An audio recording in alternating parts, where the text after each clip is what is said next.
To start this project off, I traced around a pipe that I was going to use as my handle for the axe, and then I drew my design around that. I drew inspiration from Viking axes because I think those look really cool. The axe beard is very large on them, and I thought that was an interesting design. So once I drew my design out, I cut it out, but it happened to be a little too small. So I made another one, but that one was also a little too small. So I traced it again onto another piece of paper, made it a little bigger, longer, the way that I wanted it. And I'll just cut that out once again, and then we can move on to making it out of metal. So first I used this edger blade, which is made out of hardened steel. This is the only place I know to get hardened steel where I am. And that will be used for the blade of the axe, since that's the only part that's going to be really taking the brunt of the force. Then to make sure that everything looked good, I grabbed a thicker disc for the angle grinder and took my time making sure that the metal was the same shape as the lines that I had drawn on the axe. I then took it to a belt sander, but the belt sander didn't do too much. It wasn't aggressive enough since I don't have the right belts on it. So it ended up being more helpful just using the angle grinder in the end.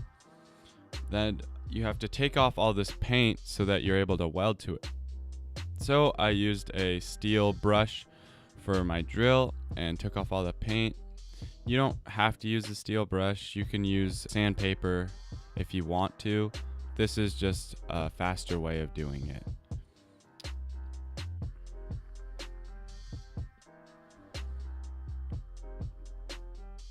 Once that was all cleaned up, I made sure that it fit my design, and I used some mild steel to make the rest of the axe.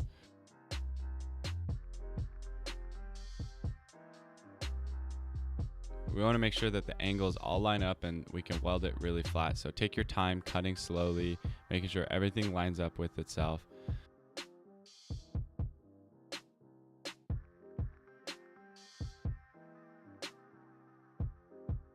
Then you want to sure up all the edges by using a grinder. This grinder is a lot faster than a sander would be and a little more accurate than the angle grinder with a thicker disc will be. Then here I am putting down a mat so that I can weld indoors without burning my house down. And I know all these welds are very sloppy, but the point of this project for me is to make me a better welder.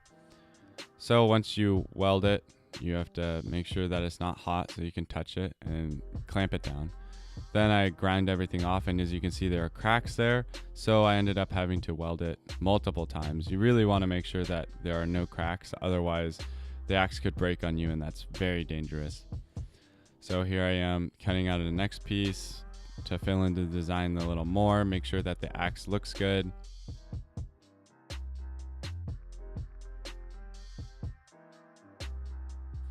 Welding it on again, and then grinding it again. Once I have that done, I'm going to sandwich this piece between two other pieces to make the axe a little thicker. So I just used the original design and moved it back a little bit to give me a new design that I could layer on top. Then once I had that, I traced it onto another piece of mild steel and cut that out. Then I ground it again, made sure everything looked good, welded it. Sadly, I did a really bad job welding on the blade, and when I ground it, you could see it just didn't look good. But I'll get better, and so it's not too big of a deal. Now I moved on to welding in between the two pieces of metal, and I used a lot of weld here to fill in the gaps and also structurally to make sure that it was very strong. Then I wanted to weld the head of the axe onto a pipe, so I had to clean off the paint. I welded it on, cleaned it up a little bit, and traced out a design with some tracer paper.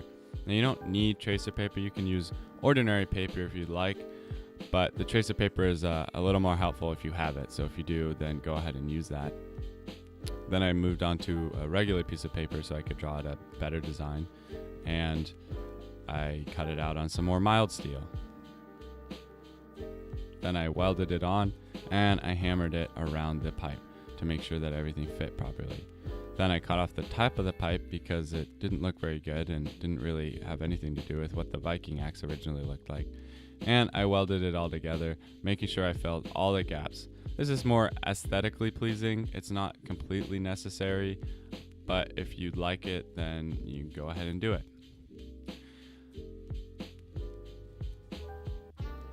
Then I moved on to welding the back together because that is actually structural and you want to use a lot of weld here and make sure everything's filled in.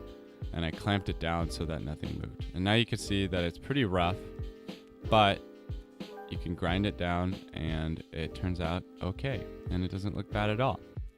So I moved on to the next step. I used a Dremel to clean up all of the really deep scratches and then used an orbital sander to clean up all the rest of the scratches left by the Dremel. This took a long time and there are probably plenty of better ways to do it. You could use a slack belt sander if you had one. This was all that was available for me.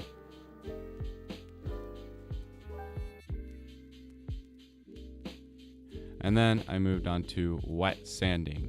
You want to take your time with wet sanding and making sure you remove all the scratches from the previous sand layer before you move on. Here I moved from 80 grit all the way to 800 grit and it took a long time and there were still scratches left, but as you could see it turned out better than it did before, and so I was okay with it as a first project since it wasn't going to be perfect. Then it was time to add grip. I added grip tape to the handle because it's a metal handle, so it's very slippery and that's not very safe. This is just like hockey tape.